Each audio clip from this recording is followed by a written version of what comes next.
here in this windy venue where you can't really hear. And you've spent so much money. Then what can I do that's special that I've never done before? So, as against peeing on the stage, not a good thing to do with my kids around, but what can I do? So, I thought that because you have been so bountiful in coming to this cruise, that I have all my life kept my family and activities as separate as possible, as quiet and as private as possible. What I thought I might do is a special thing for all of us as we hang tight and survive. That I would bring members of my grandchildren and spend a couple of moments with each grandchild, from the oldest, who's a grown man and married, to the two youngest, who are just months apart, who are filled with awesome sense of curiosity. And I've never done this before, I would never do it again, but on this special occasion, where we're hanging tight and surviving, and people are floating in a pool, and lining the sides, and both pools. Look at this, 2 pools, 3, another pool, hot pools all around, and pools of thought. There's pools of thought everywhere. I would bring a grandchildren up one at a time, and sit and interview. What's the best place for this? Are we masked here? Can you see us? All right, so if I sit down with a grandchild and have her interview me, and I interview her, is good? Natasha Clement.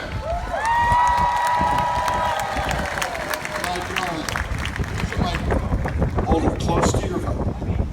First of all, me and my cousin are 2 weeks, not months, weeks. Right close to your mouth, right close to your mouth. That is very important. We are 2 weeks apart, not 2. So, and who's the older? She is. Therefore, you're the youngest and you're up first. Yes. Now, Natasha Clement, what do you like to do? I know most kids my age would hate school, but I love school. So, studying. Are you serious? Yes. Are you just trying to curry favor among everybody? I like school. You like school? You know this. I know. I have spent months talking to you I know. about how much I like school. I know. And what else were we talking about earlier? This morning? Physics. About what? Physics. Physics. And what were we saying about physics? You're talking about space, black matter, and black energy. And do you understand it? Yes, because you insist on explaining everything.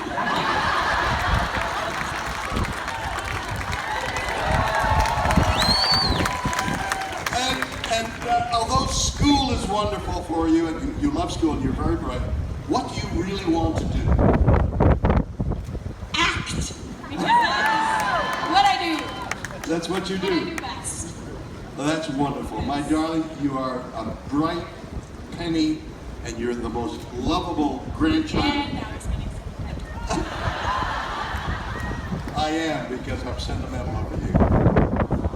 I do. We have the most wonderfully loving family. I'm so blessed that I weep at times. I'm so lucky. And I'm so lucky to have you as a grandchild. You're welcome. So that's Natasha, who's very bright and interested in all kinds of things. And you know, they're 11. These 2 young ladies are 11, and as I pointed out, a couple of weeks apart. And what's wonderful is to see at 11, they're just virgin. One woman, they're like 2 years away, but they're no longer children. Sir, are you seasick? sick because you're all white. Would you stand up?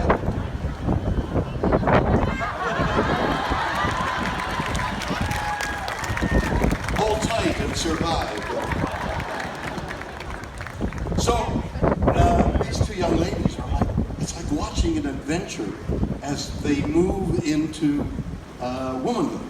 Here is my second grandchild, next of age, Willow Grinch. Hold it close to your mouth, Willow. So Willow, did you ever want to ask me a question?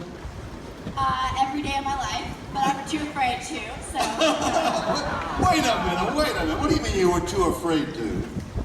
Well, let's go over the years of, hey Papa, can I tell you about this? No, not yet, hold on. I have a meeting. Hey Papa! Wait, no, hold on, I have to go somewhere. Hey Papa! No, I can't do this yet. Wow, what an indictment. I thought I was a good grandpa. I realize I'm a failure as a grandpa. Well, you're not. Well, how do you rectify that? How do you make that sound better? Well, that I never had time to answer your question. Well, you're tons of fun, and you're sweet, and you're caring, and you have heads of fun with everyone else you meet, and you're very sweet, etc. Okay, I got that. What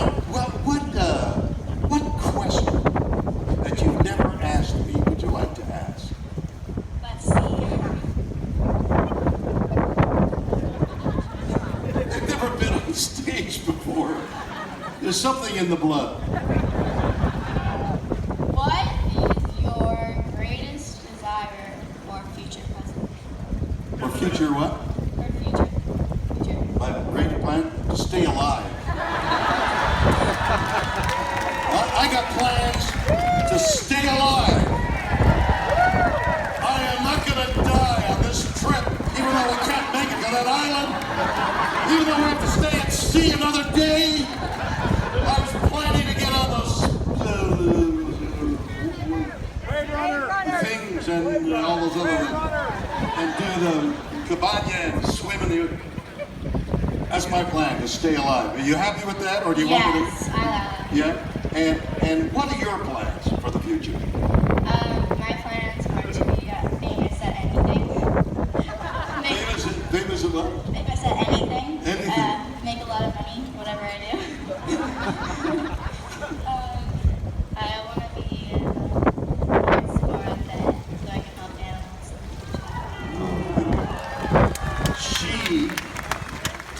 This young lady has multiple talents. Her hand-eye coordination is extraordinary. So her daddy, Joel Gretsch, who is a well-known actor, 4,000, I'm not going to go through the list of, by the way, Natasha's daddy's been nominated for 2 Guild Awards for special effects. Yeah! Andrew Gretsch has been nominated as of Clement. last night. What? Andrew Clement. Andrew Clement, didn't I say that? No, I I said Andrew Gretsch. He wants to change his name to Gretsch. But Andrew Clement's been nominated for 2 awards, things you might have seen. One is the makeup for LBJ on Deadpool, Cranston. come on, Deadpool. And the makeup for the guy in Deadpool, that crazy face, that's Andrew Clement's work. Deadpool.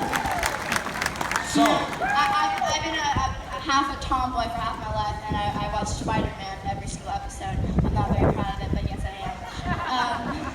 So Deadpool shows up, and I'm like, oh my god, this guy is awesome. And then all of a sudden, oh my god, there's a movie. Oh my god, my uncle's making makeup for it. Oh my god.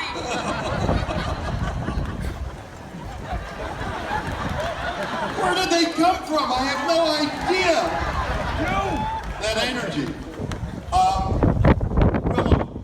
Willow Gretsch, would you do a few dance steps for me? Come on. Give me the microphone. Do a few dance steps. Go off dancing, honey. Go off. All right, let's go. Hey, hey, hey. Woo, woo. Bye-bye, you're off. Now then, so that's two 11-year-olds. Willow's sister is 14. Yes.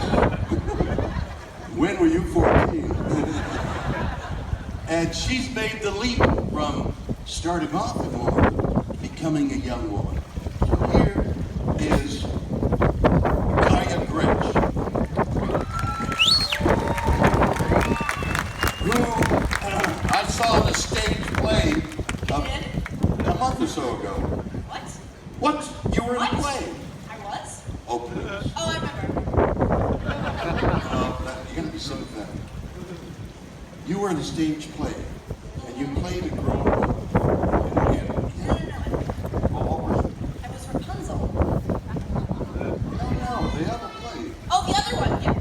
That was Okay, so you were sensational, in my opinion. Thank you. You were really good. Thank you. What do you want to do? What's your ambition? I want to act and write movies.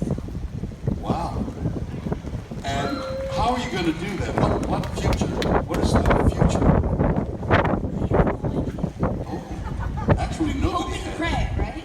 What? Hope and pray. That's right. Hope and pray for the future. That's actually true. But some people have a plan.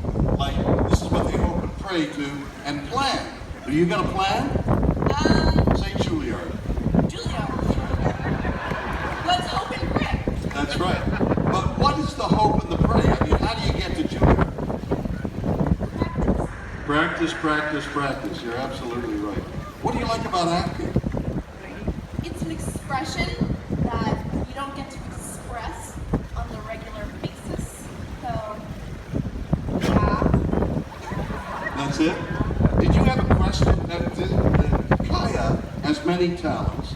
She's an extraordinary young lady, but one of her talents is perception into human beings. She's really, I think, really wonderful at human psychology. So you have, over the years, have asked so many interesting, perceptive questions. You want to ask me a question? On the spot? Oh. Well, this is the moment, because after this, you go and sit down, and it's all Okay. over. I got this. If on Star Trek, because we are on a Star Trek cruise, Yes, we are. you were Captain Kirk, I was. I think. But if you were to change to a different character out of the entire cast, who would it be?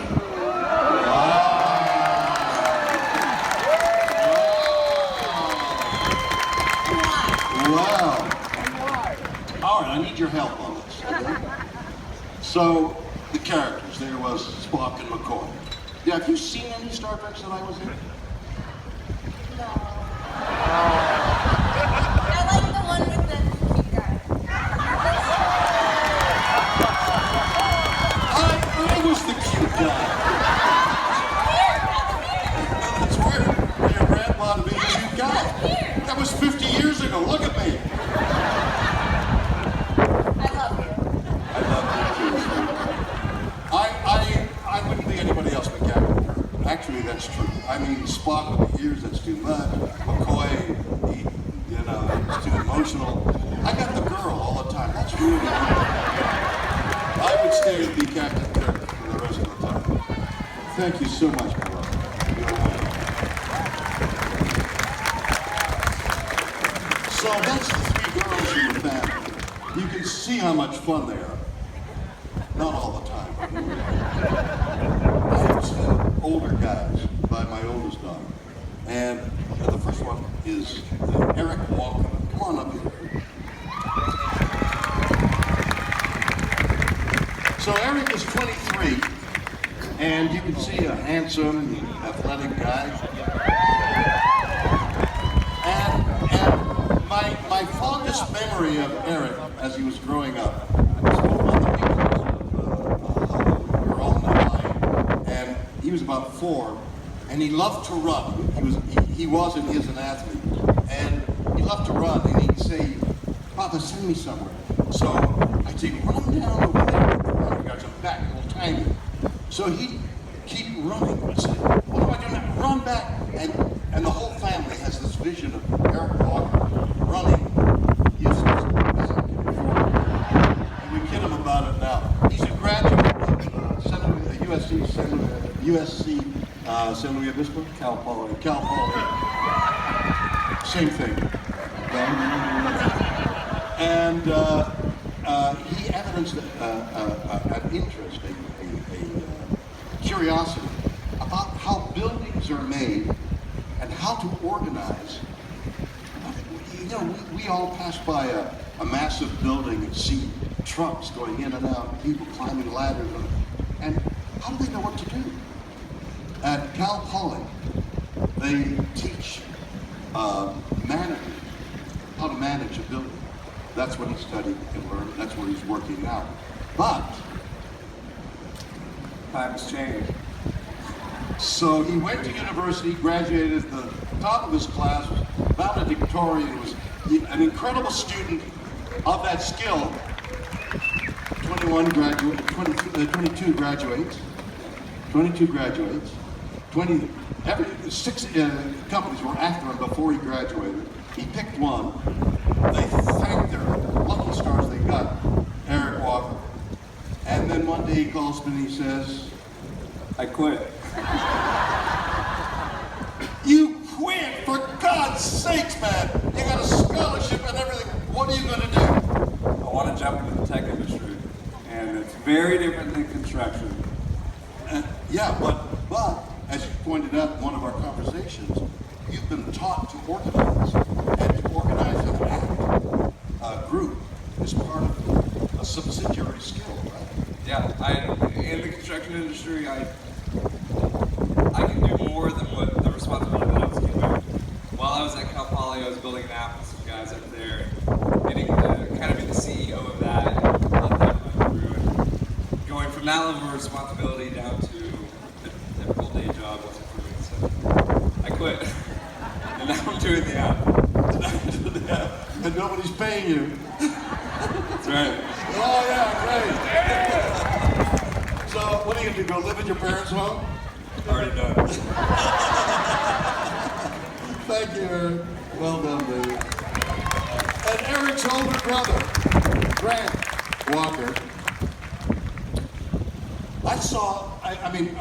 He was the first grandchild. And I thought, I got a grandchild? I'm Captain Kirk.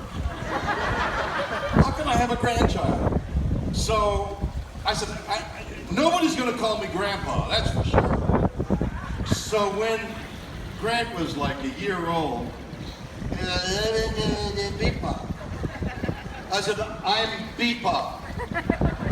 Both those guys called me Beepop. And it's amazing how children can be inculcated. We've seen it. So here's an innocuous thing. From the age of 1, he's called me Beepop. He's now 27, 26? Well, 28. What happened? There's new Brian. He's 28 years old. And he's my oldest grandchild, and he is a success story. Well, one more thing. So I would go down, they lived in Orange County, and I would go down there to watch my wife and I, Elizabeth and I, would go down and watch him play various sports. So he took up baseball, and he had a swing like Ted Williams. It was the most lyrical swing that was. And one day he said, I quit baseball. He said, the damn coach was so cruel and mean. We would have had a baseball player, a famous baseball player in our home, but no. Come on up here and talk to me. Tall and handsome. How did that happen? So, what do you do now? I work for a yerba mate company. What is that? Has anyone heard of yerba mate? Anyone? Yeah? Tell them about it. So yerba mate is a plant from South America that grows within the rainforest. We work with indigenous groups down there that grow the yerba mate within the rainforest, harvest it, and keeps the rainforest intact. And what kind of you're in your video now? Go for it now. Give me the speech. What's the drink? It's So the leaves of the yerba mate tree have as much caffeine as coffee, yet they have the health benefits of a tea and a lot of theobromine, which is a mood-elevating alkaloid, makes you feel good when you drink it. I love it! And you're one of the top salesmen, or the top salesman. Don't be shy. Yeah. You're the Yeah, top. I would say He's so. the top salesman for this burgeoning company. That's and his assignment are universities. So he started off. And I want you to tell us a little about. He started off camping. He drives to a university, and on the way, because he was brought up in with his dad, Gordon, going out to the wilds, camping out, fishing. We taught him to fish. He's an outdoorsman, and he would camp out instead of going to a motel. He'd save the money by parking on the side of the road and camping out on his way to a sales pitch meeting at a university, right? Yeah. I'd say so. Well, wait a minute. Am I a liar? No, definitely not. Tell us a little bit about that. Yeah, so the first kind of introduction for me in this company was a road trip around the Rocky Mountains. I'm a big fly fisherman, and so was one of my friends that graduated from my college. And so we went around to all these schools that bordered the Rocky Mountains, and we camped and fly fished, and then showered, rinsed in the river, and went to our meetings. And You were baptized again and again. yes, And became the top salesman in this wonderful company that sells a healthy drink that has the same stimulation as coffee, but it's healthy for you. Eric, what's your vision? What do you want to do? I think just from the adventuresome spirit that I got, partly because of you. Don't say me. I think it's made me want to be a part of something that embodies that thrill, and then working for a company with so much authenticity makes me want to stay within that and do things that can help our environment and the people that live within it while having fun at the same time. Fantastic. And one more thing. Have you ever, when you think about me, what question have you want to ask me that I've never asked? So, thinking about that, one of the first moments of adventure that I kind of felt related to my grandpa was when we were in Hawaii. Bebop. Bebop. We would go to Hawaii each year, and the whole family would scuba dive. Not me, because I was 10 years old, but I would watch everyone from the top. So we'd go scuba diving. My grandpa would kind of lead the pack, and I'd be floating above them. And I think it's just really made me excited about something like that. And what was the question? The There's question a was point for to me, that. There's a point to that. There's an answer. So that was my first adventure, I felt. What was yours? My first adventure as a kid? That you can recall. Yes. I'm about the age of 11 or 12. Somehow, we lived on the outskirts of Montreal, and there was a horse rental thing, you know, and somehow I got on a rental horse. I'd never been on a horse before, and started galloping. And I remember the feeling of galloping and not knowing what I was doing or how to stop the horse. I was on a horse galloping, and I had no idea what to do, and yet the thrill of that moment has never left me, and I've been deeply into horses ever since.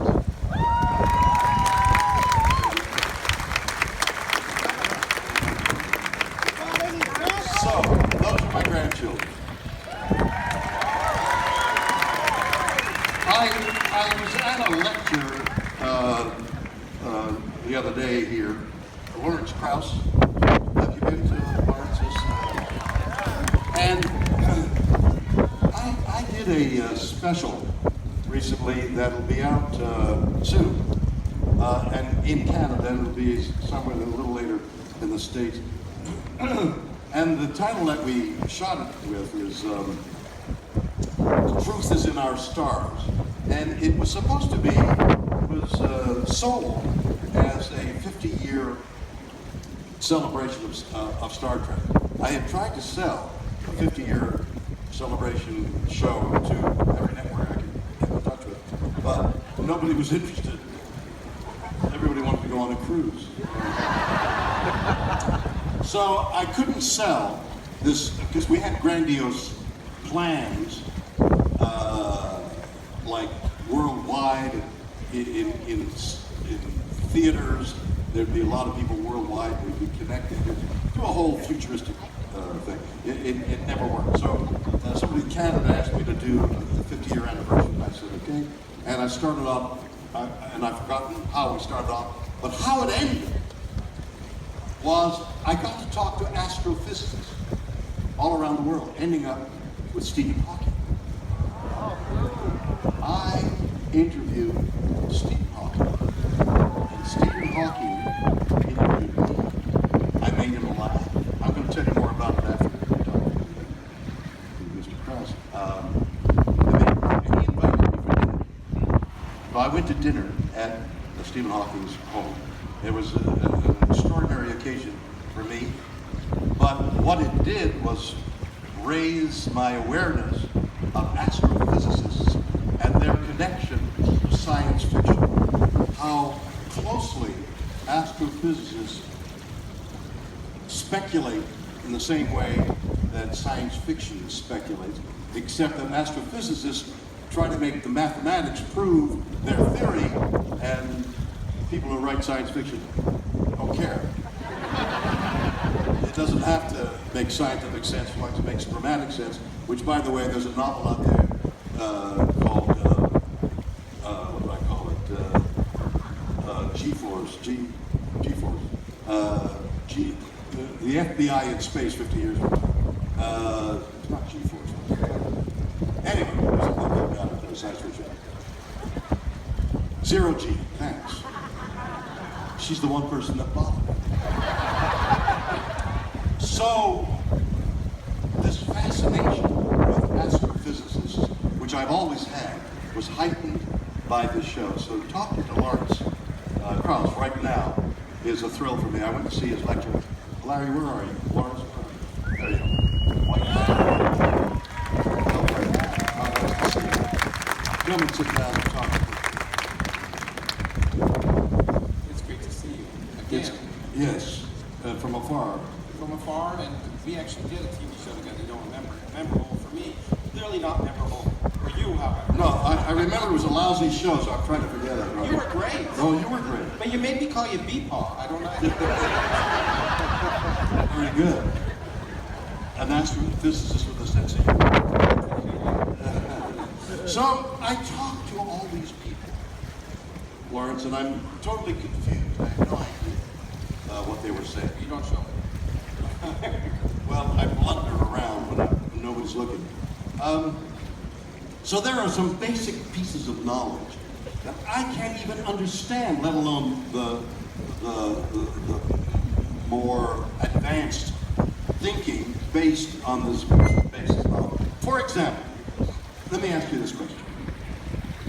We know that a photon of light from the farthest galaxy, 13.8 billion years. See, there you go. Okay. So there's this little particle, which may be a wave. We don't know. And nobody can explain to me why it's a particle and a wave, because I don't think they know. But that's not the question. The question is, this particle of light leaves this galaxy way on the outskirts, on the fence of the known universe, right? And 13.8 billion years later, it bounces off my retina. Actually, it's absorbed by your retina, otherwise we can see it. It's absorbed by my retina. You killed it. Okay. So, isn't the star, isn't that galaxy giving light? First part of that question. Isn't the galaxy giving off light like a light bulb in all directions? In all directions. But there are lots of photons. Right. So a lot of photons are emanating from this thing in all directions. Yeah. One photon reaches my eye.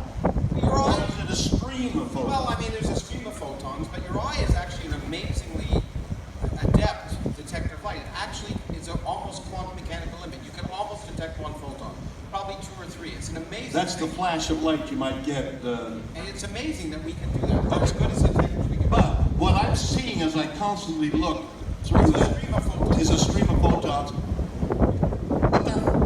But it's like a garden hose. It's like a sprinkler. It's like a garden hose, right? Yeah, and it's amazing that there's enough photons that come from that thing. That's what I'm saying. It's So, I amazing.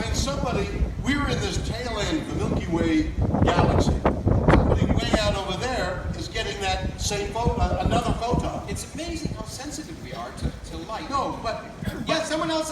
way billions of light years over there are getting that. If you triangulate it, Not that same photon. no, a Yeah. different photon. Yeah, and Okay. some of them that are closer are seeing it 5 billion years earlier than you.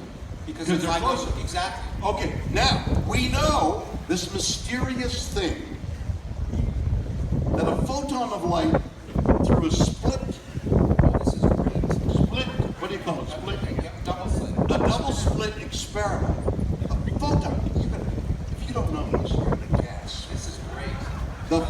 See, I'm getting it. It's great from the Yeah. astrophysics. See that? We've dispensed with the grandchildren. We're into it.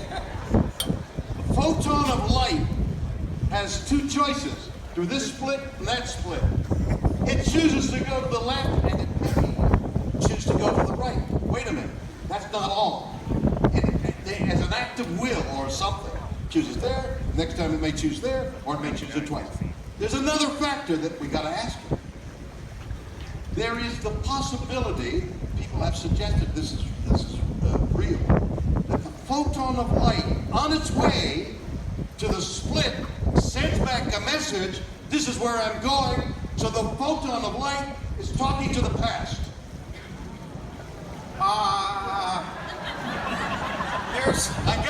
I got him! You can think of quantum mechanics is really, really weird. I mean, it's so weird that when you try to interpret what happens classically, you get crazy things like that. Like it's talking about, but actually it's even crazier. Tell me. The photon actually goes through both slits at the same time.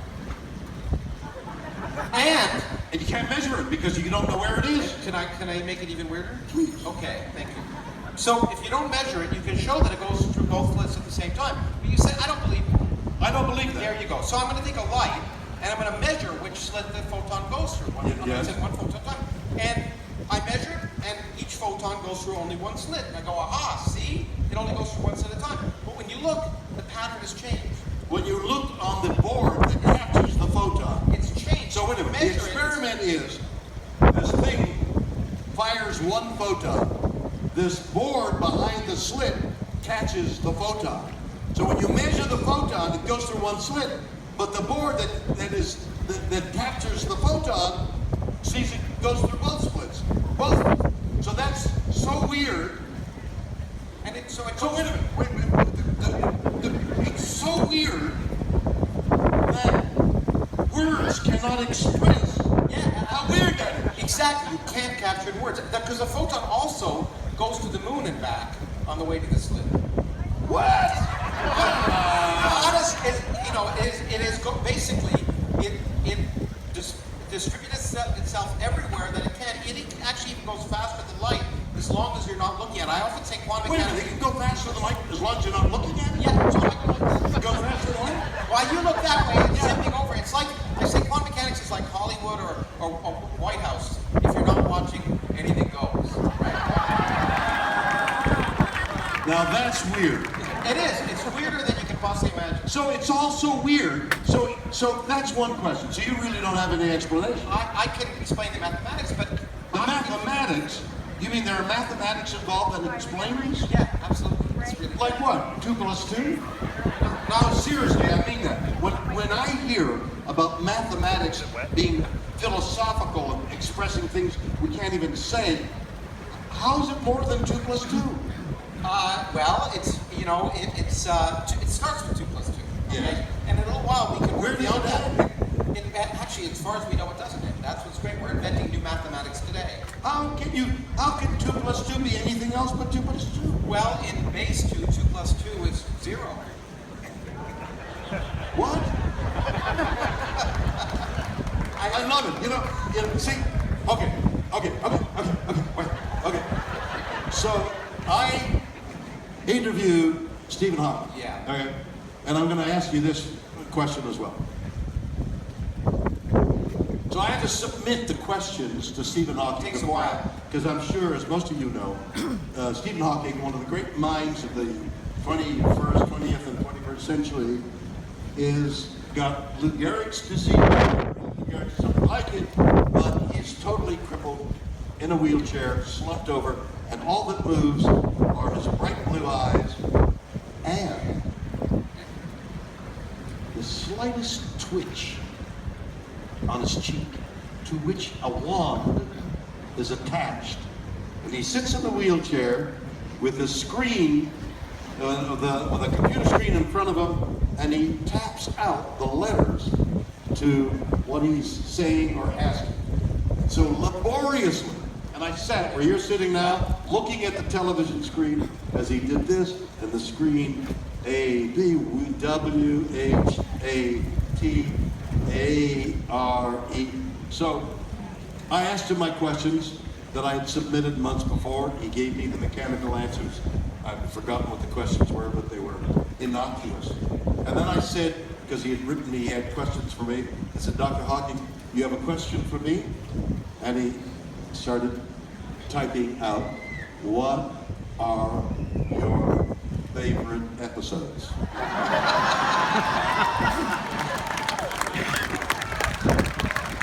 That's Stephen. And during that interview, I made him laugh twice, which... He's got a great sense of humor. Yeah, which resulted in him, like, Yeah. his body quivered for a moment, and he turned a little bit red, Yeah. and I was told he was laughing, and I made him laugh twice, and he invited me for dinner. And I went to dinner with Stephen Hawking. It's an interesting experience. I think it's, So let your minds wander over a gentleman who can't talk, and you're there for an hour and a half. He just turned 75 2 days ago. By the way, 75. He's had Lou Gehrig's disease for 50 years. 50 years. He's lived 10 times longer than anyone else with that disease. Amazing. It's And amazing what must go on. Well, we know that from people who have either been in a coma or have my granddaughter gave me a book about a kid who was locked in Lou Gehrig's disease, unable to speak, but has the mind as brilliant as anyone, finally got a computer and was able to express himself. Can I, Please. Can I say one thing? Because you, No, and I say both- two you and I things. are both from Canada, actually. Yes. But one thing I do want to say, given what's happening in the United States, is that Stephen Hawking is alive thanks to the National Health Service of Britain. He's not got special care. It's government-supported health care, and that's why he's alive, just in case. I mean, you're going to boo, but it's true. No, nobody do, but I'm still wondering why you brought it up. I couldn't resist. Oh, okay. Sorry. So Stephen Hawking also couldn't explain this in Lawrence Camp. So, go by Larry, I answer to Larry. It's not what I call myself. but you would rather, being a distinguished astrophysicist who delves only in these weird things, you'd rather be known as Lawrence. Absolutely, Lawrence. But whatever you call me is fine. Lawrence of the asteroid. Lawrence of Suburbia. Lawrence of Suburbia. No. So, this thing about the photon is really, I've been puzzling about it, and I still am puzzled. No, and I will say, No, I want to go on to the next one, which is the photon is going through space and time. The photon, like a fish in the ocean going by, okay? It's going by. The photon, the time, and the space are linked. Space-time. Time-space. space-time, we call it. Space-time.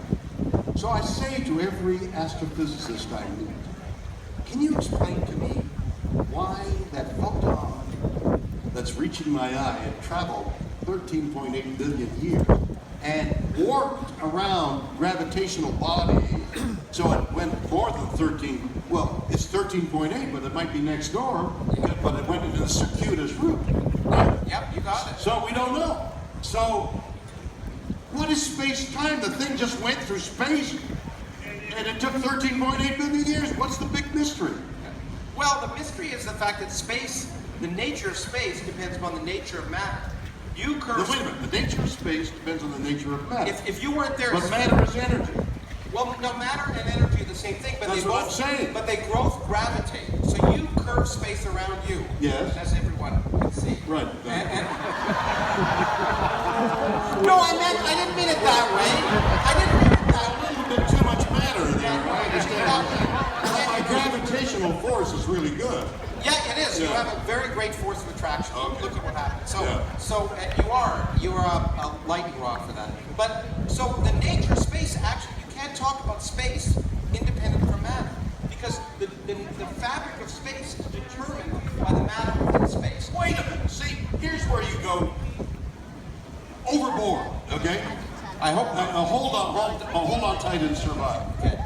We know in the universe, dark energy and dark matter comprise, I keep hearing different percentages, but it's like 95%. About 99%. Huh? Almost 99%. Almost 99%. Okay. Nobody knows what space, what dark energy and what dark matter is. They have no idea what it is. It's all speculation, like you write a book on science fiction. It's speculation. They don't know. How do you make an observation with 99% of the stuff you're looking at? You have no idea what it is. Well, yeah, the point is we try and find out. You try and find out, but you don't know what it is. Well, we have ideas. Actually, Yeah, but your ideas are based on nothing because you don't know what it is. now, the great thing about science is you can prove it wrong. How can you prove it wrong when you don't know it's right? I know that because I'm proved wrong almost daily in my science. You are? Yeah, most of the What a terrible profession. No, it's really exciting to be wrong because there's more to learn. It's really neat to Yeah, but every time you learn something, you're proven wrong. but every now and then, it's lucky once in your lifetime. Actually, I was one of the people who proposed dark energy existed in the universe. Did you really? Yeah, and I was sure I was wrong at that time. Well, maybe you are and you don't know. Well, the point is, it has an effect that we may not see it exactly. For example, say you're in your cabin and your food on your table suddenly begins to disappear. It does. My wife's eating it. But it's the food, the crumbs on the floor, not the stuff that you're eating. My wife, you don't know my wife's Well, you might suspect that there are rats in the cabin that you can't see, right? So Not on this ship, by Yeah, God. exactly. Not on this ship. But the point is, we can tell that dark matter exists and dark energy by their gravitational effects. For example, No, that's speculation. no, it isn't, because we can then test it. For example, Yeah. if the dark energy is what we think it is, new elementary particles going throughout the universe and going through your body and my body right now, we can build experiments underground to look for it, and we're building those experiments. And if we don't see it, we know we'll be wrong. But if we see it, then our ideas are right, so we have a chance to test. Yeah, but you don't know whether you're right or wrong right now. No, absolutely. All right, okay. This light's a bit down. I'd like to bring in this wonderful Lawrence. We would go on like this. To me, this is the most entrancing kinds of conversation. But there's another entrancing conversation having to do with the spirit of man. And that's Rick Searfoss. Is he here? Rick? Where's Rick? Rick, come on in here. Oh, yeah, that's great. Our It's got astronaut. a universe. Our wonderful astronaut.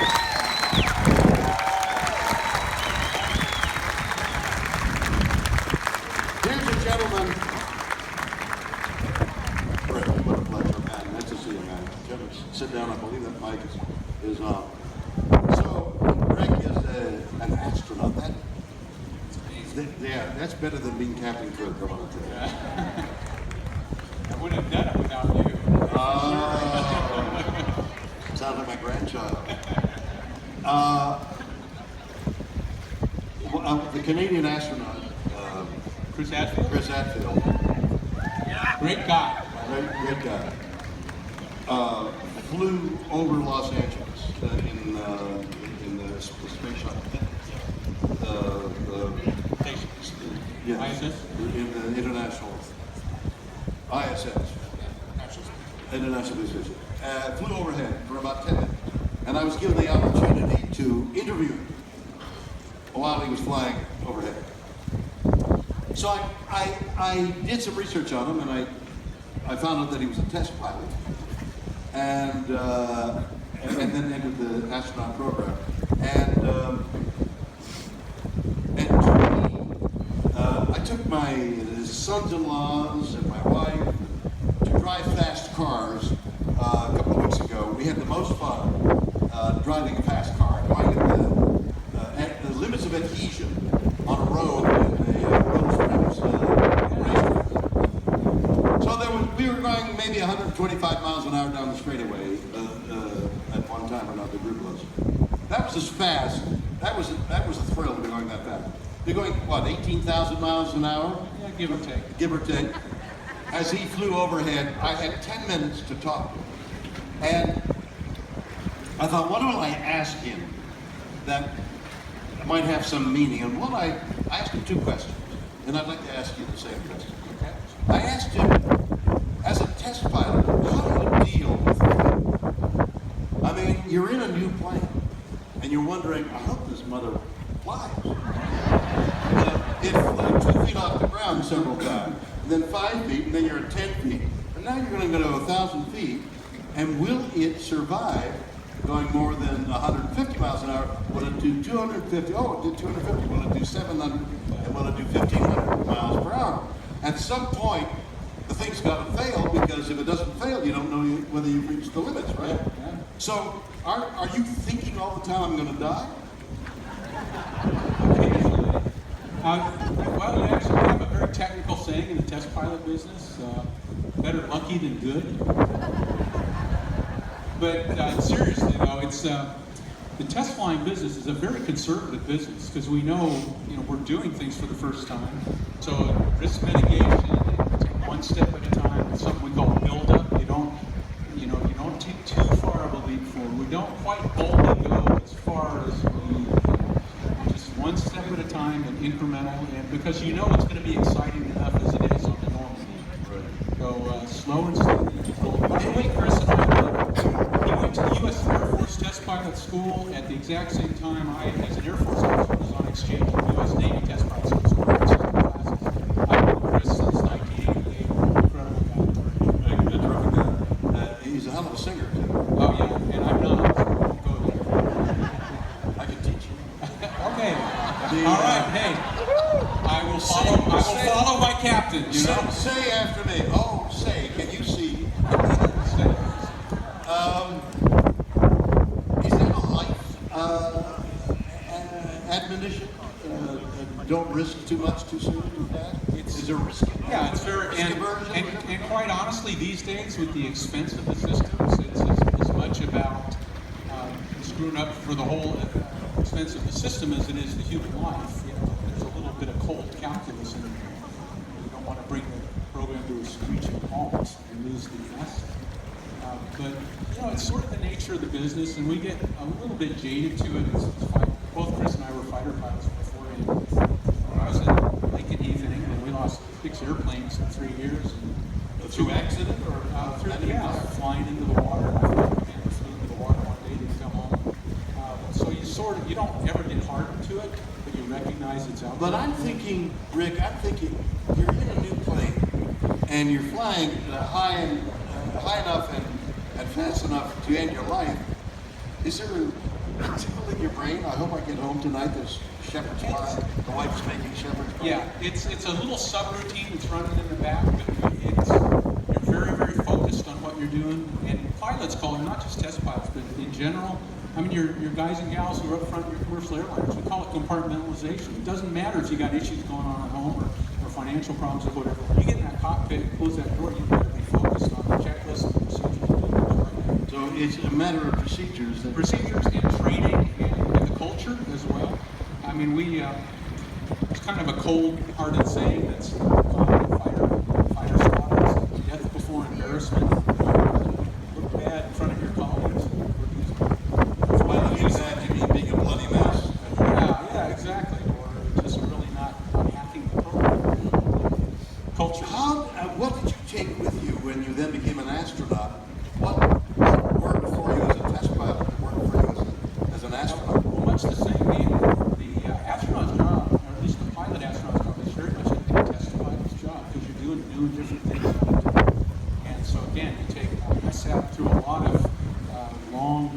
NASA meetings, safety reviews and so forth, and you have to be intimately involved in that part of the process as well. It's not all kick the tires like cars. You know, in your industry, it's not all, you know, up on the stage and getting the glamour. There's a lot of hard 4:30 a.m. calls and hours in the makeup chairs. Absolutely. Let me ask you one more question on bringing Lawrence into this. When you were in space and you had the time to look out of the portal into the sky, did you see anything that resembled a thought-out program? Did it look like it had been thought out, or did it look haphazard, or whatever the words might be? What did you see? Well, yeah, certainly the planet, looking down on planet Earth, and you got to understand, yeah, I've been in space, but space starts at 100 kilometers away. It's not that far away. I've just been in the local neighborhood now. But looking back on planet Earth, you certainly see signs of organization, the fact that it is a sphere. And I happen to be a religious person, so I ascribe certain aspects of that to a higher power. Whether you do or not, you see evidences of some overcoming of the second law of thermodynamics and some organizational patterns and so forth. But entropy, that second law of thermodynamics, You don't is overcome it. in You don't ever violate the second law. That's right. We're always. I don't never violate the second law of thermodynamics. Not even on Star Trek. What is the law? Second law of thermodynamics. It more or less that a closed system, which isn't affected by an external energy, will more or less proceed to a state of disorganization. Like your More and more organization. disorganization. Entropy. Entropy. Essentially. So located. why does it have to be closed? Isn't entropy the law of the jungle? No, but if you keep dumping energy into a system like your overcome body, then you can preserve the organization. The minute you stop eating, believe me, you'll go to a state of entropy. I'll give you the pilot's version. Crap happens. Yeah. It flows downhill. I was going to use a different word. Yeah. So he sees organization, even in the entropy. Well, What do you see as an astrophysicist? I see no evidence of design in the universe. In fact, quite the opposite. The universe is largely a hostile place. Everything about it says that we are not the center that I can see. For example, if you got rid of us and all the beautiful stars in the night sky that you see, and everything we can see in the universe, it'd be essentially the same.